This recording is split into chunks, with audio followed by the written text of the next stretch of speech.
Yeni adwuma eso ani papa. Dr. Kaseɛ to force na yo mai suafo a wo hwe sikasam nhye so. Wodi ato edwasa sɛde won mu sihye oman ni sikasam no ebeboa pa sɛbe ya oman ne yenkode omanfo bi no ka. Dom kuma wo mra hyebedwa fie so na de ato dwaso omo ahoboa mu omo betro krata kɔ ma hyraje. So onye hwemu emfanfa ye ra Ibrahim ama ne nsɛmbi ɛho. Abrofo apadie ene nko a won mo fa bibiman ɛho nsɛm asɔre no ene opanyi bi akyerɛ mu sɛ empata ne de omo nam besian kuma ene ekwan bi so a won mo edema yɛn. Bia is semra hyebedwa ni won abo Richard Champon ese samu adom kaseɛ ɛwɔ mra hyebedwa fie kasa dom kuma no agya mra hyebedwa fie adwuma ho ne nam kokofuom. Almost no cribia in Public Service Workers Union and a one more abo amania se hwebe bosmi womini de toso aduasa baako Ghana for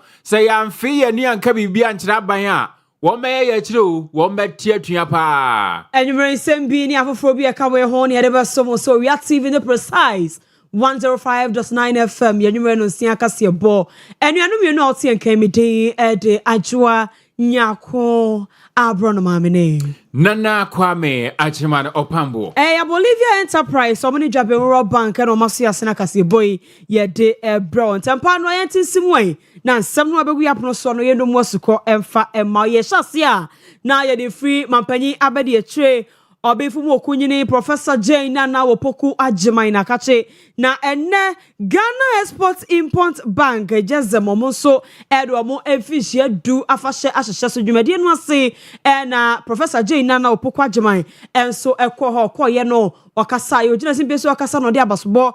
de ema Ghana Export Import Bank say efie du ne kasa bank o mabo adwuma pa want to me enyi jezem for emfa enfrimo efiso adwuma o maye no eba apade ho ensam yankra ne ma ne kofa enema enfra mahodo so emrema mu dia wotwese Ghana Export Import Bank o maye adwuma pa eso mo abaso bodiem na wokyerese ese no bredua wo sabanga ne tena se no amugu ponko enkohwe o machi dwumade no o madi fie du no enema makomienu bi eto se no mu no o mo hye no mo ndandani no mo nyane ma nyina yie na se yekase ye hwemu pa dia o chese adwuma o maye no eso ani papa Professor Jane Nana Opoku Ajimai.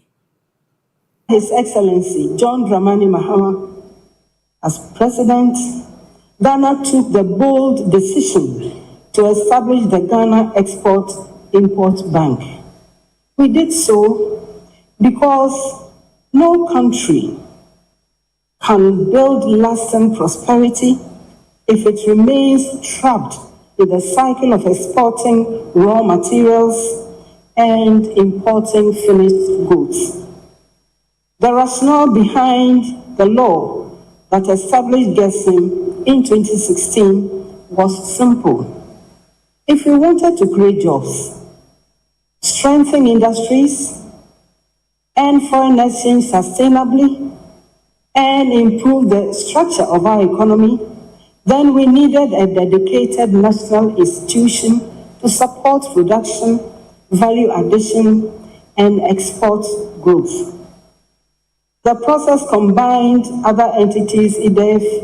Exim Guarantee, and Export Finance Company Limited into one institution. The purpose was to build a national vehicle that could finance export trade, reduce risk for Ghanaian businesses, support industrial transformation, and increase competitiveness.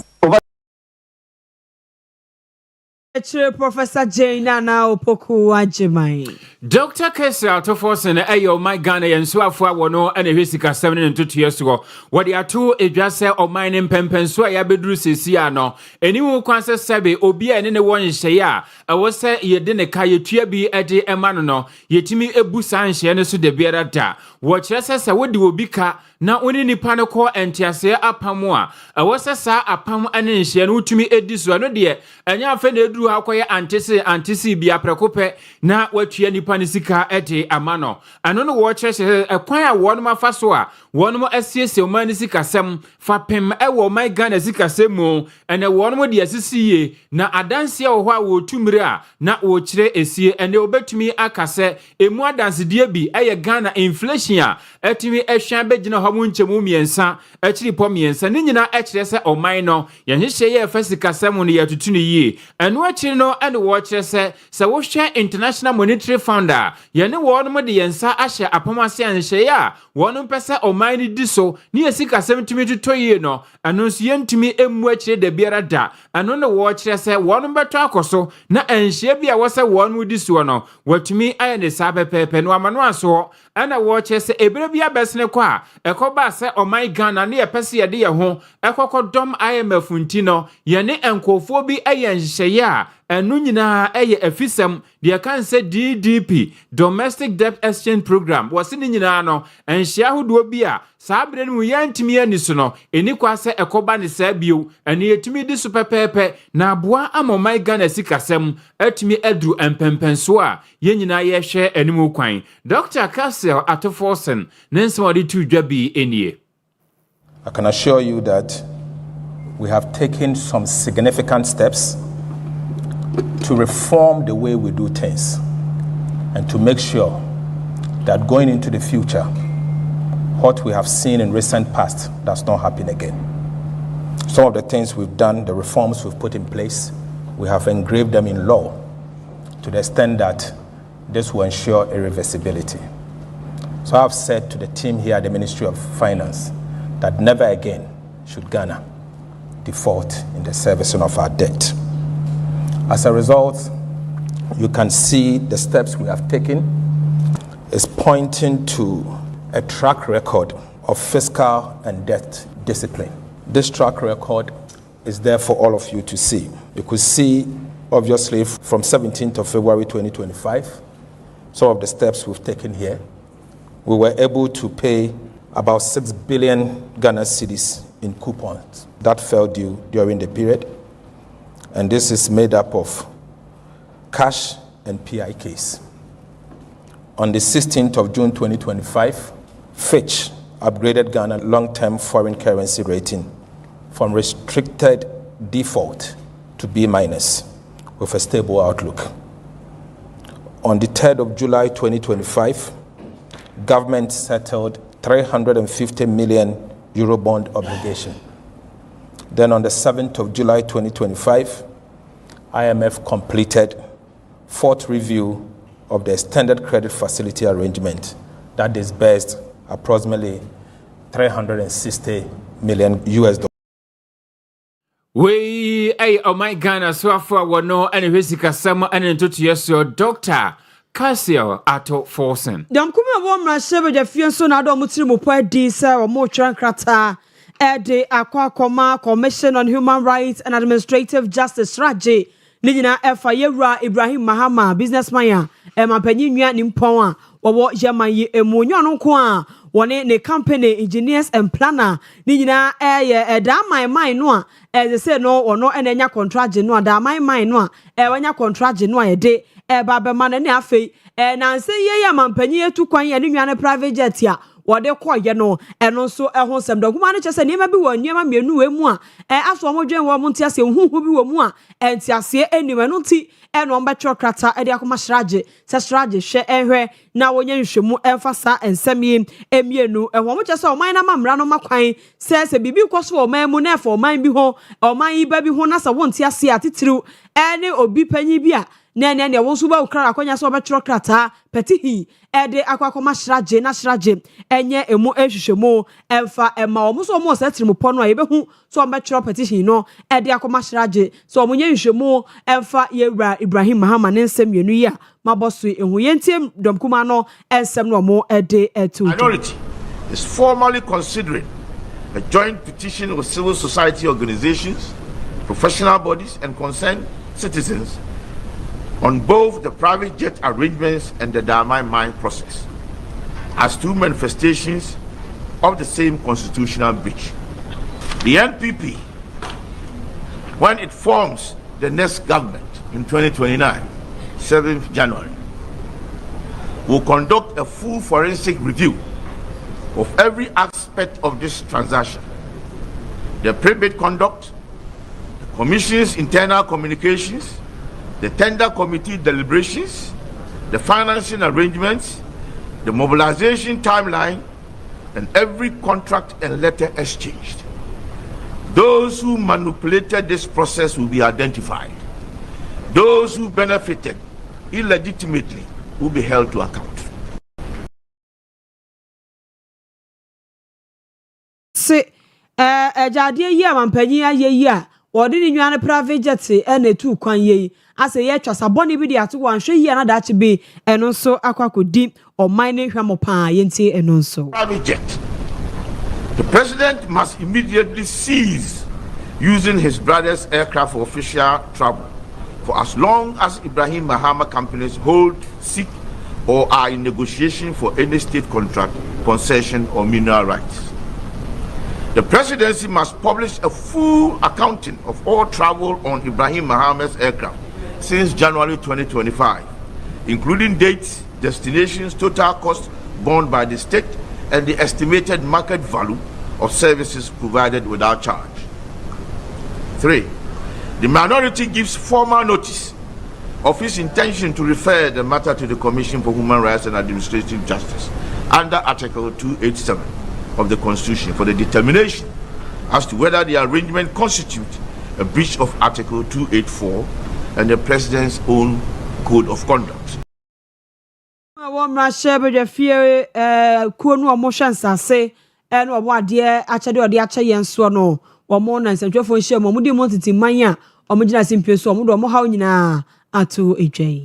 Kane Country Director Edima Omai Ghana Amnesty International was a human rights activist. Robert Amwafo na opanyi and wadiatu eja. Watch says I will share a bibrima mine and afe. Ama who do be a 1 year Caribbean. To say Jamaica nomne Barbados no more. Abrofo ekofa 1 month kwana. 1 month enam kwa biso apata yempa. Na empata 1 month de mayeno. Anyasa 1 month de beche nemo munebi oha. Besia bi a wohwa nsi ho nhye dani ho na omode ama abibiman samonye na momfa mo ho bra eno nso kra na nche wose bi wo ha wo se o yenko abibiman moa na ne omaboaboa sika no edi na eno nso omode aboa eno no wo che se ni nyina di adanse se wo mo ankasa omunim se edru babi amamofa abibiman koa ade yakosompa na osom so a womode yafam na nya asem kuma eno nti empata ne de omo ankasa gusu a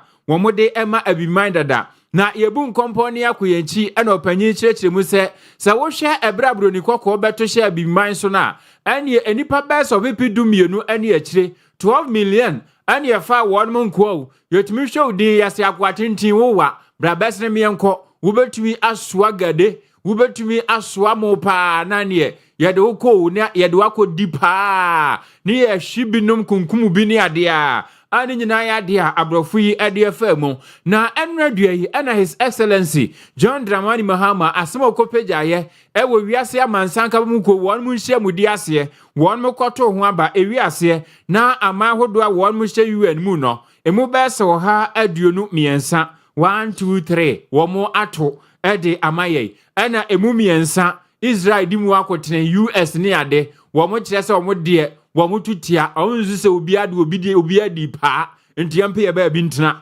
ana omu bese aduonu miensa de wo so mu nimba bi omu gina sabe mpreduasa ananta gina ye ma gina ye na wo ye sa de te to omu de enan ba kusia na ba kusia no makon no mu dan finfini na no opanyi kire se yebu nkonta ne yesese a abdofo no ankasa no omu nim so omu ne ye ni yi tina besia ne ade bi wo ho a wonu mu etimi ede emaye no Owura Robert Amwafo enkomo a oni Owia TV edi ye ni binie so mo nye enti de omo yesese no omo ye no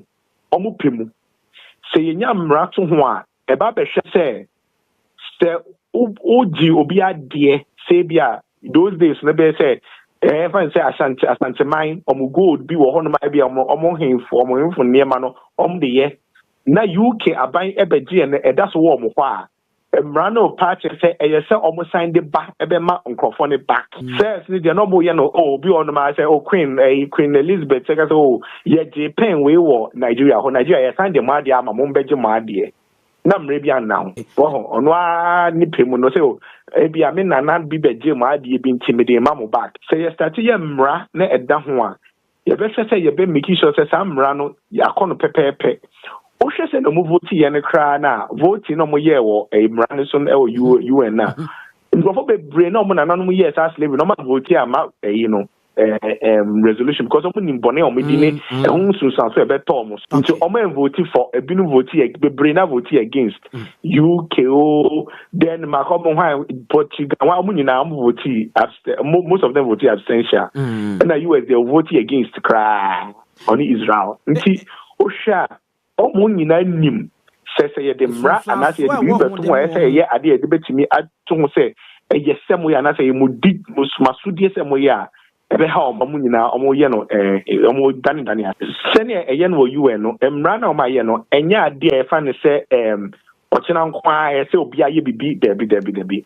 eye ohwe UN nsensem sene ye mra o UN na eye nebebre no enye debia batim pen bebre no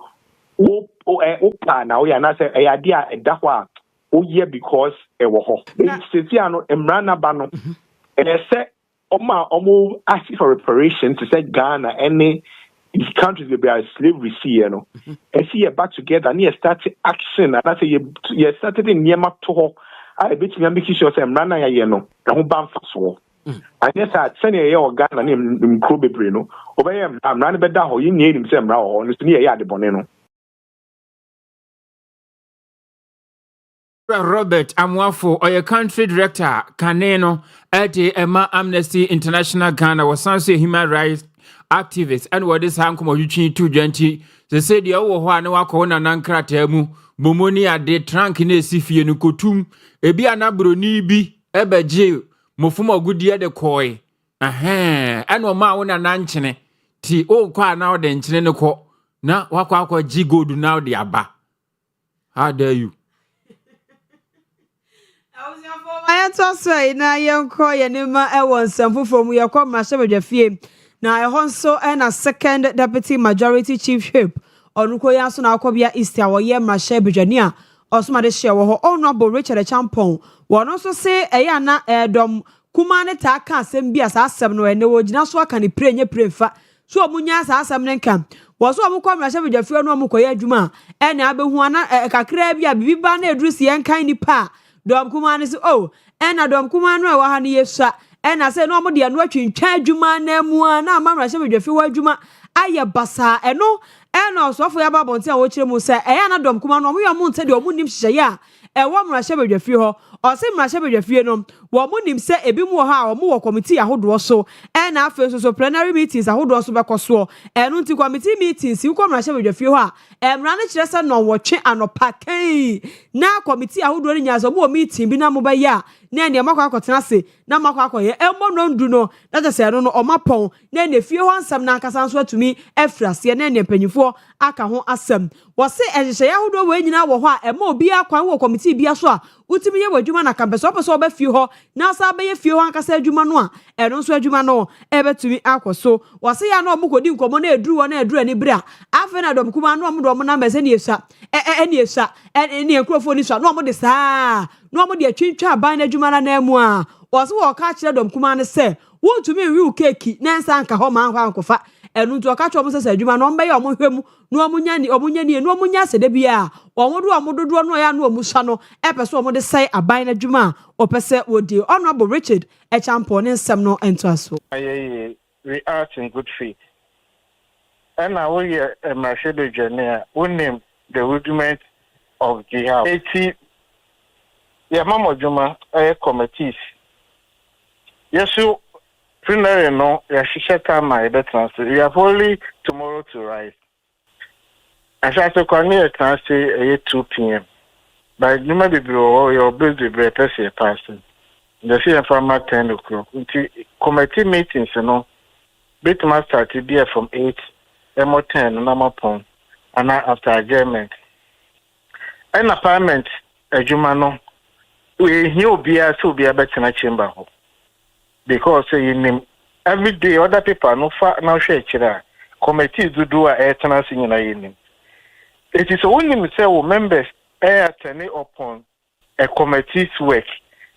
adwuma bo ma ne dia dey na minority no every now and then we raise issue about quorum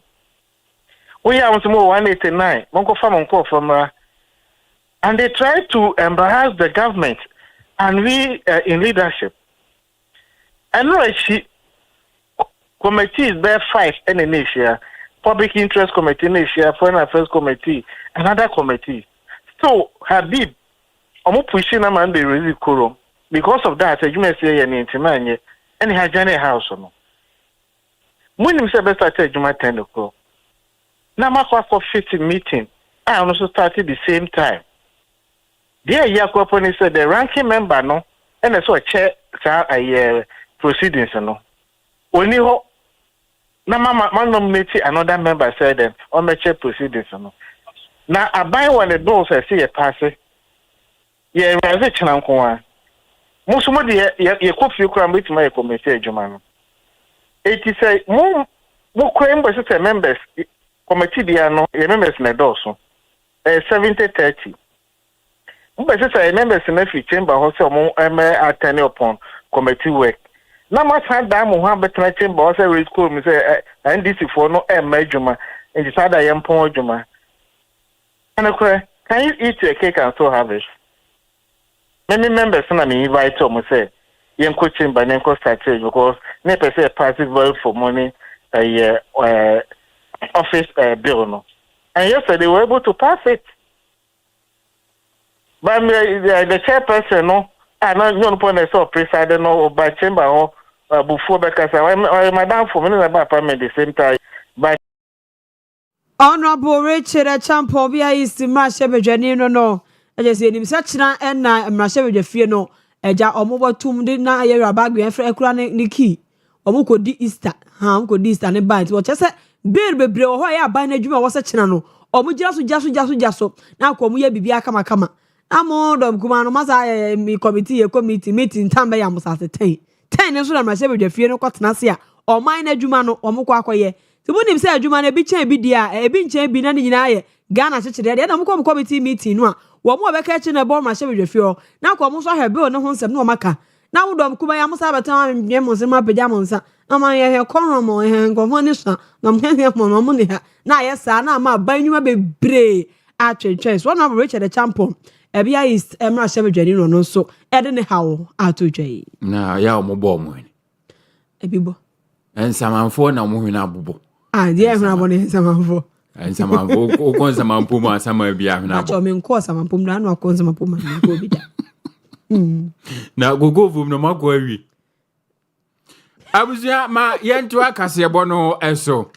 Public Service Workers Union omoshe TUC adwumakuo nim na mabokoko se hwe bebosum ye womi ekona wie ye pe na se wo ante aban kan Ganafo wo mo ka kire nyina se wonu de wakande ye begu ho esanse ewiase se obi hya ubo anasa woni akoda ekọ afuom na o ka kire abofra ne se soane mamie nko ne edurudue yase a ye behwe ama akomu agwo na uduro na ade ni twam pe akoda ne besu agu ne yam saa ebi ena aban ene wonum eye no wonum kire se wo hwe wonum members a ewo Public Service Workers Union adwumakuo ni mu a single spine eba yei omone mpanyimfo aka asinkonwa se monhwe na monfa ye ntoso na monyanhye pa emfamfa yakatua ho mpanyimfo de ene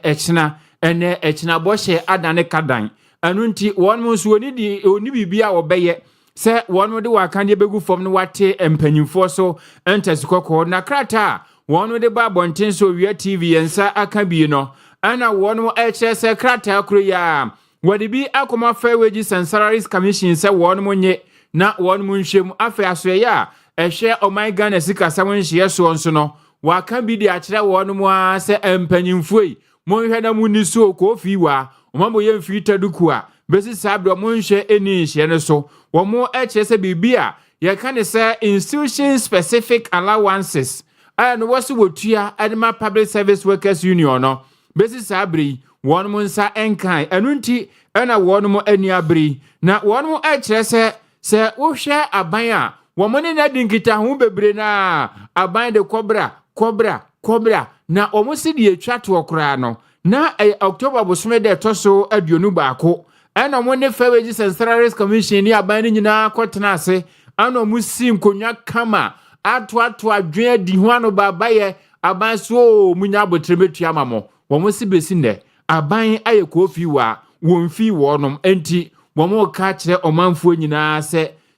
abotre de ɔmanya bi akyew abosome maako du nwɔtwe nie ana wɔn mpanyimfoɔ asi nkonwa nanso kamea kɔyɛ sɛ ya no mayo madwen sɛ ɔmonya ho adwuma enti ɔmo de ɔmo si hwe be bosome a ɛwɔ mu yɛ fɛ ne sɛ March no ne da to so aduasa baako sɛ ɛpem no monte aban ka pekinkran wo do makade agu fom ne yɛhwɛ sɛ yɛnsa ebetumi aka yewura John ni Donu Sampa nanke ne na di ho nkomo nanso yabona emfa epekia yɛne ne bedi ho nkomo yɛnto so na enadwumade bi akoso National Forum on Media and after the fight against corruption and crime mantamnem and adwumade ekoso adwumade na say and a Media Foundation for West Africa Executive Director Odano Yera Suleiman Abrahama ejina simpio so awakasa na wonde was say Ghana ka mami ke bi ebekọ animo na keta hyehyɛ dream die kankan ye proye corruption ye to ase de free man mu a and ejisensem twerefo ye ke ho bom ya baako na ne ye gina yie pa sensem twerefo ko mo ho bom ne ye gina yie ne ase ebe ye adwuma na ka no kuro wo mu dia ene keta hyehyɛ dream die kankan ye ne proye ni nyina ase betu e de afri ye man mo panyi chese ne de e kam yakɔ ye corruption no se de ne esi kan no gwagwagwa ko ne ye ko no se de ai se yi wa brɛ no gina fa ko corruption no je se on kɔbie yen kan ho asɛm bio na adokuru nyumaku ahodo a wɔyɛ man mu nyinaa na ama ne ma nyinaa ɛsan akɔ n'akyi na wɔkyɛ sɛ kare ne sɛ de orafo wɔ mu koi ba abonte kikikikikiki oh be ma Ghana fo bia ni da so se ora na ba kyɛ sɛ nkrɔfo a wɔ mo adi wɔ man yi dream nyinaa ora be yi ba fi o ma piama mra no ma di sɛ de sɛ de hwetere sam ankosi hwe wo wie ye na kane Executive Director no no so Ewa Ghana Integrity Initiative Yera Vitus Azim nso say was see a shepa na ne ga yi Transparency International for any Ghana Anti-Corruption Coalition koi omo so mo ma no emini mu na omo so kasentia keta hye dream de kankan ye any proye no ya na ekosoro we no se twerefo emusumuntie ha ye ti eja was say ebi wo ha sebe press conference bi ho pa ebi bu freni kwa se twerefo ye ko was with their wahoo, some Rasha with their fear Juma wo. Na MPC Jahoi, no Makotena Yoko, nebi tusi form, nebi a robo hugo, near Makotana, the job of Zako, nebi after to the camera. Was so Makotana Yoko, when I can do her back will be a ma. Casabe seven for many words on Quayajano. Quamba Soriaco, 'twas a job for Yankee home, nebi or higher, Freya and Casaway, the ma. Sabia soon if I so be a ma or minor. Now, Executive Director at the Media Foundation for West Africa, Yera Suleiman Abrahama on Owia TV Kaseɛ. West Africa and our partners have convened this forum, and this forum forms part of efforts to continue to bring together key actors, state institutions, anti-corruption agencies, and the media, as well as civil society and development partners, to continue to reflect honestly and candidly on where we are, and more importantly, to chart a practical way forward. Today, we seek to answer some of the critical questions that confront us, such as how can we strengthen collaboration between journalists and accountability institutions?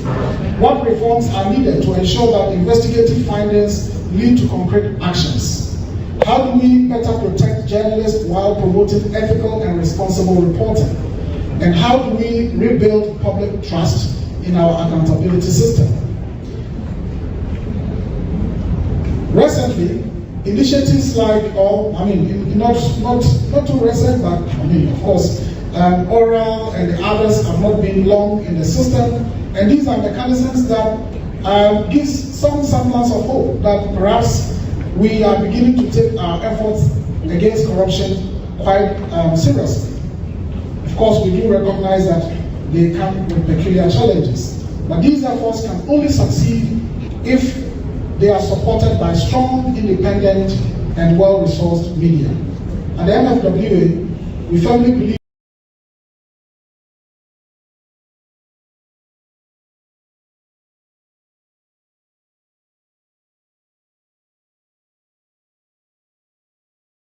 Legal Education Bill 2025 and over Shenet Miabo Kwan at was said a beya. Ye bet me and Yamra near the Atoto and Hon Sebeya and Titia Dima Efa Emrahono. Ye bet me a year near ye. Na a nipa pina so one person Kosia Emrahu a Jumano. One more at me ako akuvrem. Na watch us away no ebeboa. Na one more at the Council for Legal Education and Training. I decided a nursing for. One ewo bino tiwe no eye emra de ukosua emra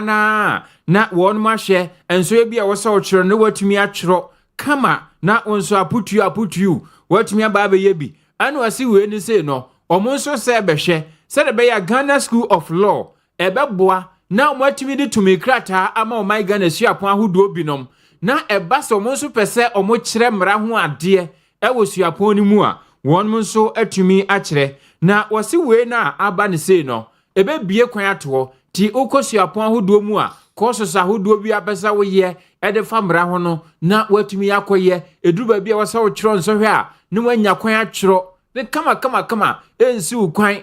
na aboa ama lawyer atumi adoso ama Ghana ha o pemranimfo a na o bre tempenten kwa no eto atumi atwa yenti ano baba edie bia ekose wo mrase bedwafie. An act to establish the Council for Legal Education and Training to regulate legal education in the country, provide the curriculum and standards for legal education, and provide for related matters. Members, that the Legal Education Bill 2026 is duly read for the third time and accordingly passed.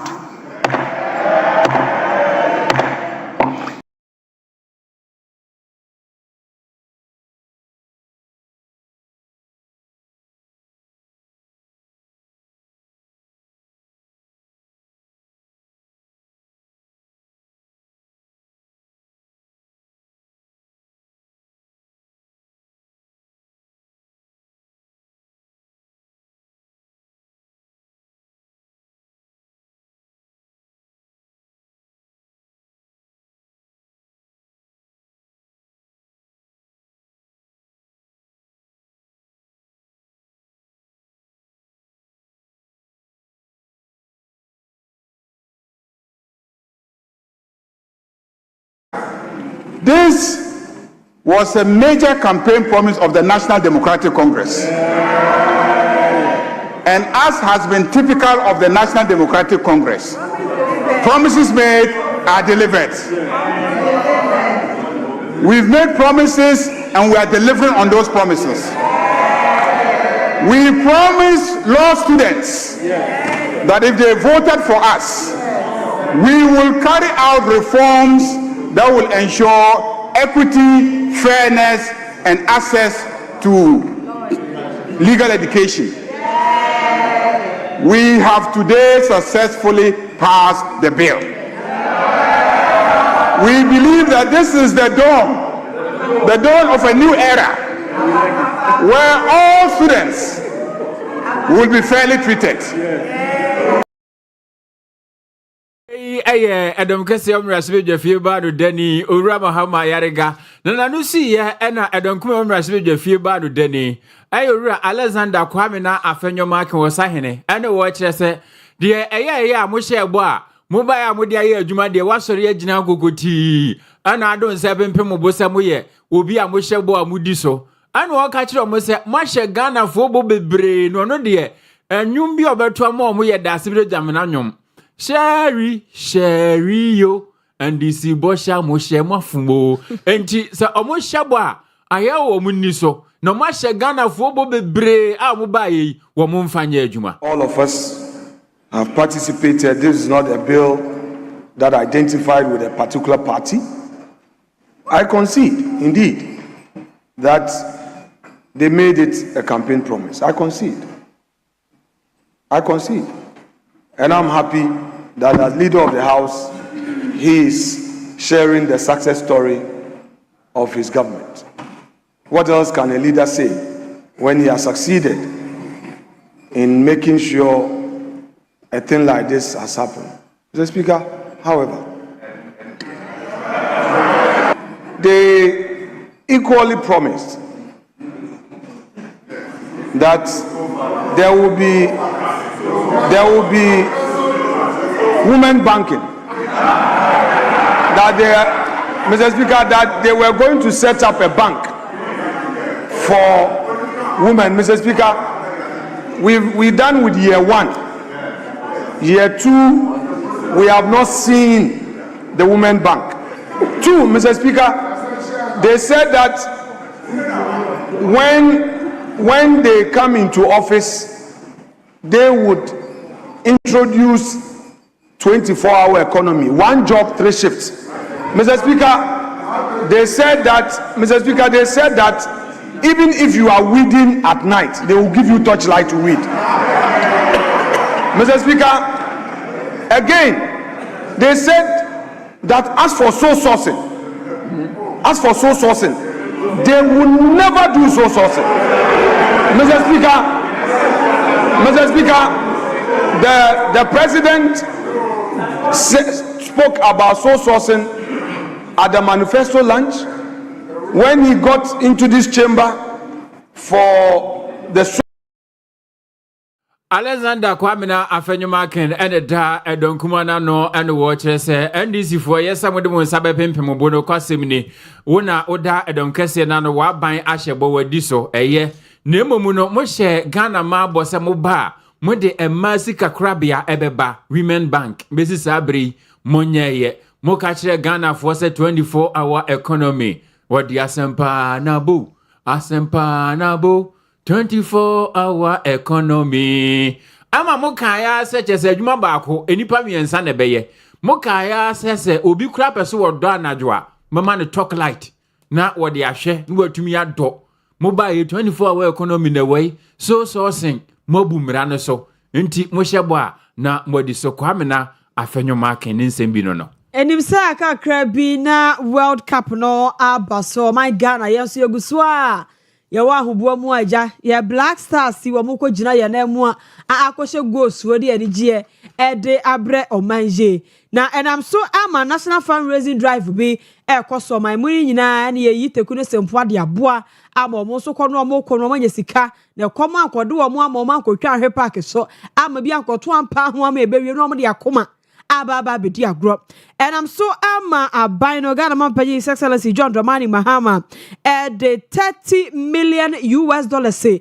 and ono so the ato safuto no emu and I'm so ama okomra shebe dwafia parliamentary select committee our more youth and sports so ababonten abeda mampanya se papa asanso de wo mkokromoti abeta na chi se mampanyi so ye se ya eba beboa ama Black Stars omo so ahoboa no omo boa akobo FIFA World Cup wa brochire no eno so akọ kama na chairman of the committee yewra Ernest Henry Nogbe wono oya shama imra she bedwane was Ghana de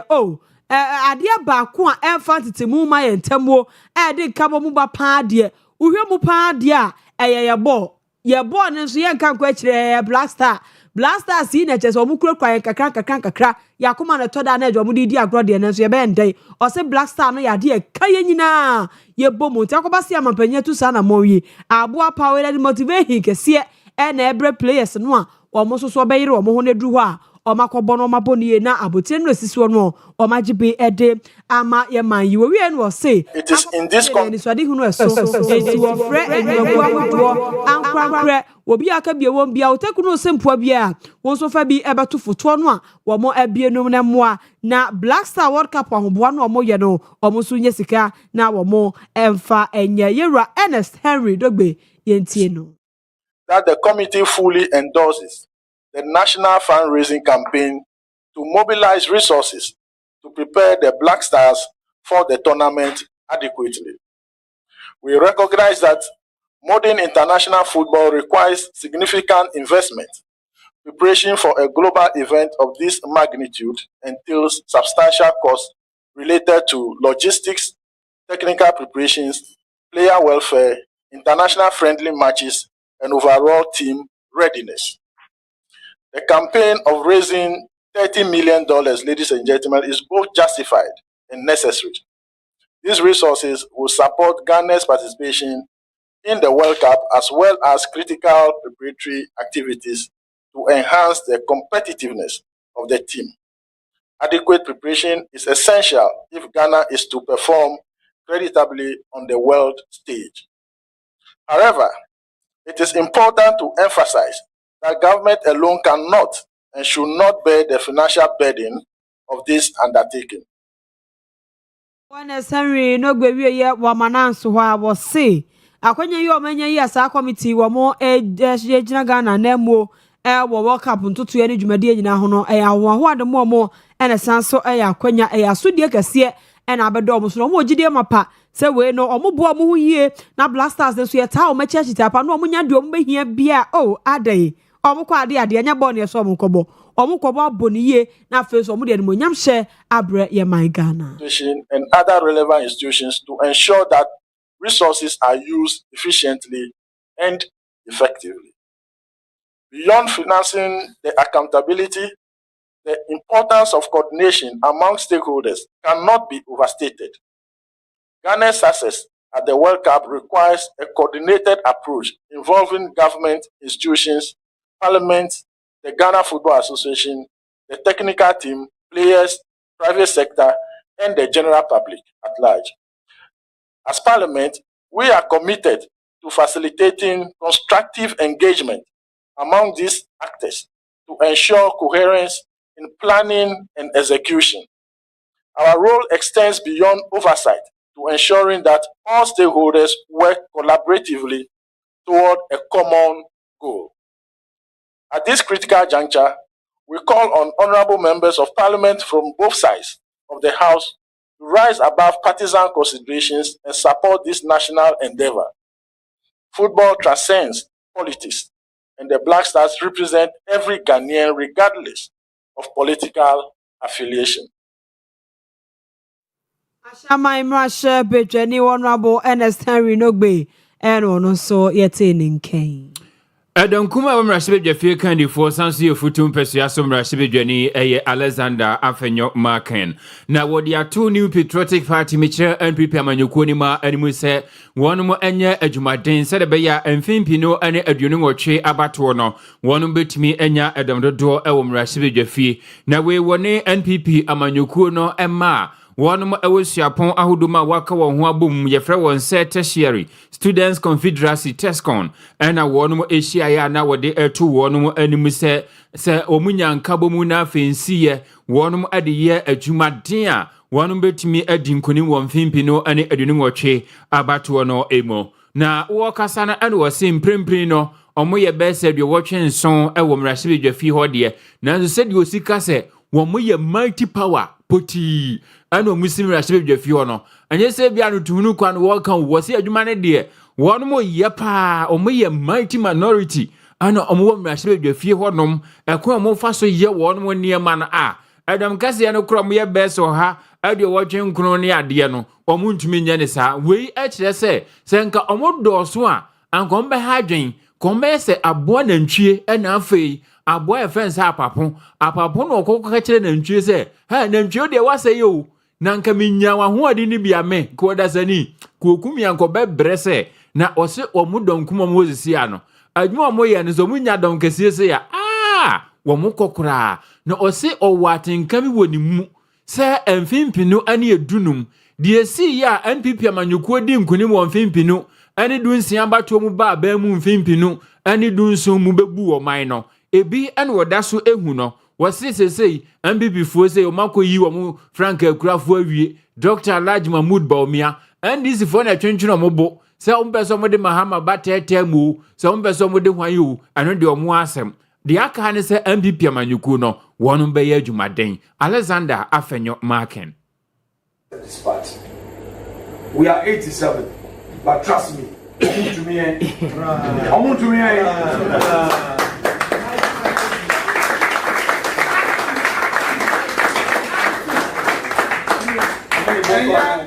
I'm not a say mighty. Yes. Yes, say mighty. Almost 189 no. And Jobu.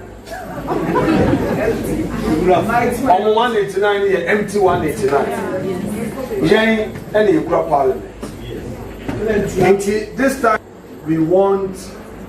a mighty huge. We need majority for Dr. Baumia in parliament.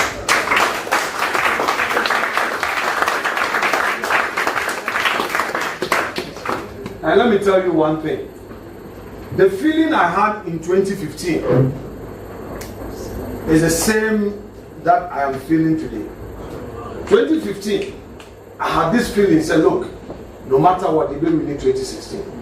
And we did. Anyway, if you don't catch them, say, oh, Mahama no person come back. Obey 1 term no. So we read. And this is for the community candidate on where our candidates. He's been tried and tested. It's a Any party sans tuja a canifo edema edonkuma umrashibi jefie was sansu a futum persuasom rashibi jeni Alexander Afenyo Marken. Na video bi na media ne so na wochechwa mo awie ye na natamale ena sasemi esie ene se red clay wo mobas bia ene nam wo fita na yera Ibrahim Amanti ene chese no wotimmo bi ene ne yehu se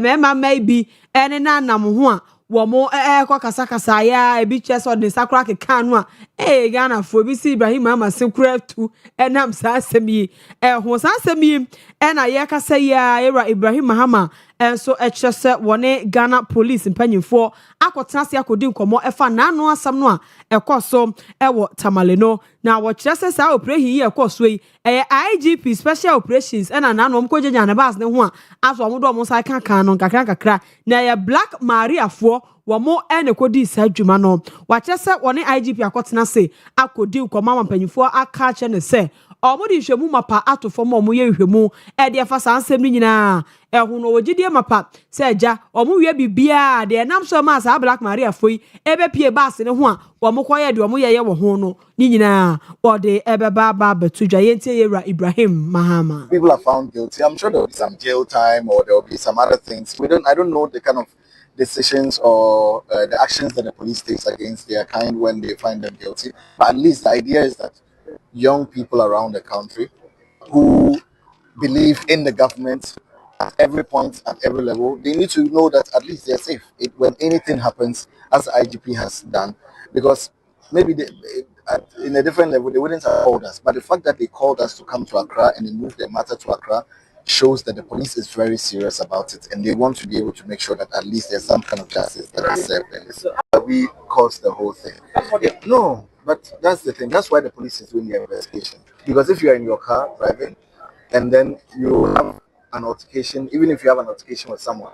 and the person is a police officer, at least they knowing that they're police officers, they are supposed to exercise more restraint. Yeah, Ibrahim Mahama ne ka na aseja confusion kakra banya mampanyi nnuano oye Ibrahim mama ba ko visual artist wono na sem ena nanom domsa eko kan wo hoi na no achi ena DCOP Grace ansa akrofi wono ene director edema public affairs se wo prosi adwumakuo nim wono so ekire se IGP akache Ibrahim Mahama se o ade o maye nhwemu amade befiri maba bia adwomo de beto form se de mra no esi eti to the IGP and members of the police management board. IGP listened to his side of the story and he assured him that investigations will continue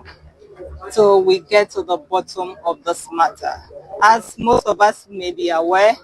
the day the incident occurred, as soon as it came to the IGP's attention, he directed the Police Professional Standards Bureau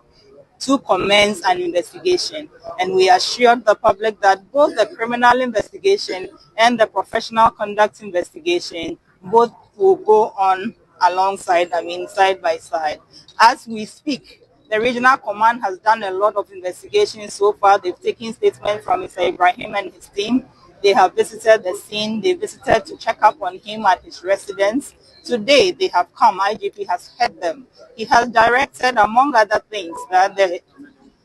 CID, that is the Criminal Investigations Department headquarters, take over the investigations. He has also OP Grace Ansa Akrofi wano and Director of Public Affairs so we proceed adwumakuo nim and wono so edin semie etujai. We a low budget Ibrahim. Okay. Akwe. I wish I am concerned for a so for abedi echira wo share enwumasua ensem eso Dr. Clement Apak na wade dwumadie bi edia eno ebeboa sebe ya my Ghana babia akyerɛkyerɛ fontete bia wo bia no wɔn betumi anya abɛfo ntenten bia wo bia betumi akɔso no wasua de pepepe na watudin poto kasem sɛ National Colleges of Education e-learning platform eno pa ho entiman na wɔkyerɛ sɛ we no de dikan a wɔmode aba my Ghana mu na ebɛbɔ kwan ato sɛ ya wo bia wo kɔ teacher training ɛwɔ yendi de wɔkɔ ɛwɔ gbewa ni nyina no ke kabo mu a wone de wotenkran yekɔ wotikofori duo ahafo ahio wo mu nyina ebetimi anya chefa wo mu pɛ na wonu matimi agesa entete no na no ane wo kyerɛ sɛ wo ba omayi mu a Colleges of Education be se aduanan ensia ane wo honom nanso etoda wobɛkɔ baabi no enkrata wo ha no ebi eni ha ebi wo ha mfidie ni ade wo ha no ebi eni hanom ebasa na amase enyimu ne nchempamu bi ya akoso wom anu nti ya amode abai obi ha betimi akoso tentafide ko ha ane enwoma na wo peo mfidie TLMs ne de ka ho ni nyina no wo betimi akosua wo so kama na atimi aboa ama adesua no atumi adimu anu akire ne wo akire se we no gitakefo wonmu nyina ewo so bia won mehwe no watimi de wani adi akire se de beya entity a wonmu gye wo so no enne anwumasua enhyehye no ebekọ pepepe ensem a Dr. Clement Apak aditudwa bi eni. For the first time, all our now 49 colleges of education in Ghana are connected through a single unified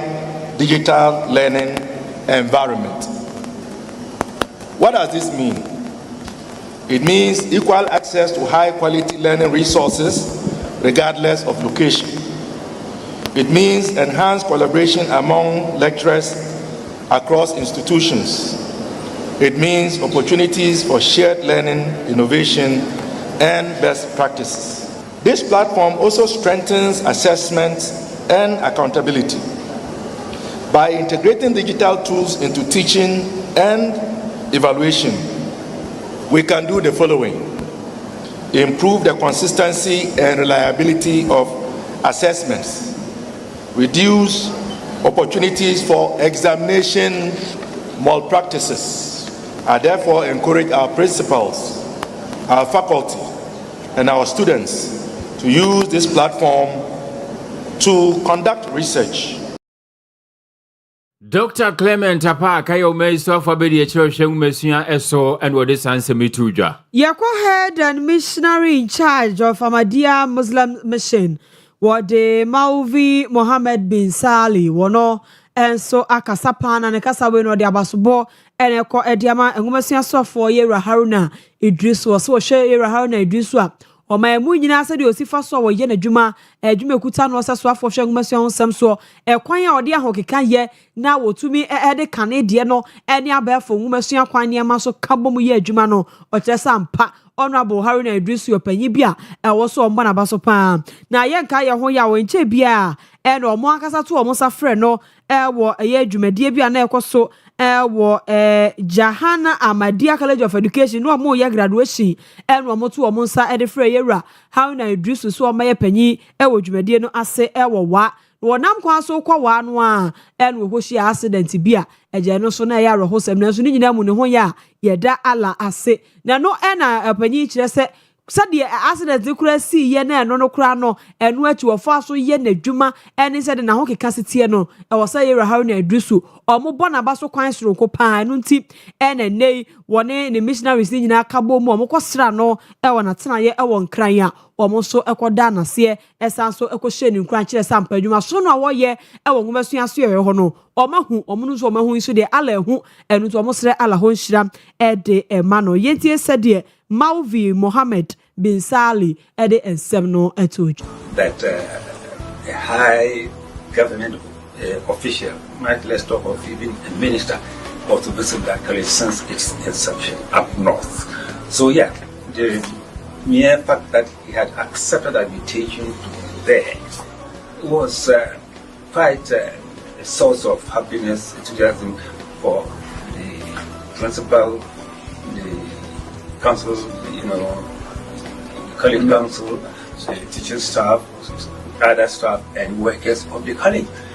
Not only they, but for the whole of WA community and the Upper West community, that for the first time, a minister of education has consented to come in to attend, to honor a function